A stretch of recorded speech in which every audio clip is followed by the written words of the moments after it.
چن چن کر ان علماء کو جن علماء نے تحریک آزادی میں یا انگریزوں کے قدموں کو توڑنے میں حصہ لیا تھا، ان لوگوں کو چن چن کر شہید کیا، جیل بھیجا، پھانسیاں دی۔ یہاں تک کہ مورخین لکھتے ہیں کہ دلی سے لے کر لاہور تک جتنے درخت رستے میں تھے، اکثر درختوں پر علماء کے کٹے ہوئے سر لٹکے ہوئے تھے، اور علماء کو ہزاروں کی تعداد میں شہید کیا گیا، اور جو عام مسلمان تھے ان کی تعداد 5 لاکھ ہے۔ ہندوستان میں 5 لاکھ مسلمانوں کو جنگ آزادی کی تحریک یا انقلاب اس کو کہتے ہیں، انگریز غدر کہتے ہیں، انقلاب کی پاداش میں، اس کے جرم میں 5 لاکھ مسلمان شہید ہوئے۔ لیکن کس شان سے شہید ہوئے اس پہ بھی توجہ چاہتا ہوں۔ انگریز ان انقلابیوں کو جن کو پکڑا گیا تھا، ان کو پکڑنے کے بعد، چونکہ وہ سب مسلمان تھے،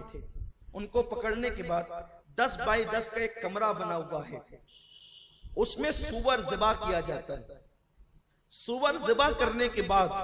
سور کے خون سے، اس کی پیشاب اور اس کی لید سے پورے کمرے کو پوت دیا جاتا ہے۔ پوتنا سمجھتے ہیں؟ پہلے جب ہمارے یہاں مالیگاؤں میں اکثر مٹی کے مکانات تھے تو ان مکانات کو جو پیلی مٹی ہوا کرتی تھی، عورتیں اس سے زمین پوتا کرتی تھی، تو سور کے خون سے، اس کے پیشاب سے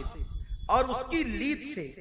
10 بائی 10 کے کمرے کو لیپ دیا جاتا، پوت دیا جاتا،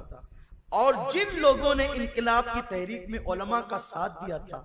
ان مسلمانوں سے کہا جاتا اس کو زبان کے ذریعے سے چاٹو۔ وہ مسلمان تھے، ایک تو خون ناپاک، دوسرے وہ سور کا خون ہے، عام جانور کا نہیں، ناپاکی پر ناپاکی، نجس پر نجس۔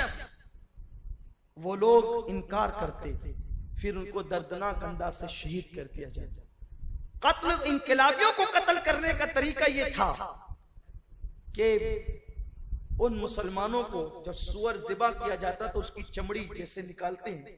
چمڑی نکالنے کے بعد اس کی چمڑی کے اندر سل دیا جاتا، اس درد یعنی روحانی طور پر بھی اذیت دی جاتی، ایمان کو بھی مجروح کرنے کی کوشش کی جاتی۔ لیکن سلام ہو ان 5 لاکھ مجاہدین پر کہ جو لوگ سور کی چمڑیوں میں تو سل گئے، جو لوگ دار پر تو لٹک گئے، پھانسی کے پھندوں پہ تو لٹک گئے، جن کی بیویوں کو چھین لیا گیا، جن کے بچوں کو قتل کر دیا گیا،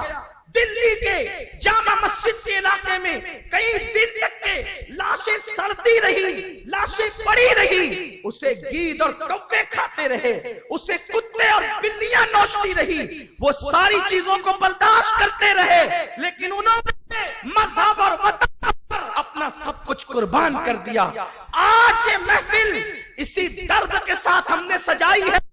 کہ ان 5 لاکھ کو اور ان ہزاروں کو جو آج یاد نہیں کیا جا رہا ہے، ہم انہیں یاد کریں گے، اپنے جوانوں کو ان کی قربانی یاد دلاتے۔ ہم وہ نہیں ہیں کہ جو یوں ہی انگریزوں کے ایجنٹ کو، انگریزوں کے غلاموں کو، انگریزوں کے وظیفہ کو آزادی کا ہیرو بنا کے پیش کریں۔ کیسے آزادی کے ہیرو وہ لوگ ہو سکتے ہیں جو کبھی جیل نہیں گئے، جنہیں کبھی ڈنڈے نہیں پڑے، جن کے ہاتھوں میں کبھی ہتھکڑیاں نہیں آئی، مسندوں پہ بیٹھ کر پیری مریدی کے ڈھونگ رچاتے رہے، آج وہ آزادی کے ہیرو ہیں۔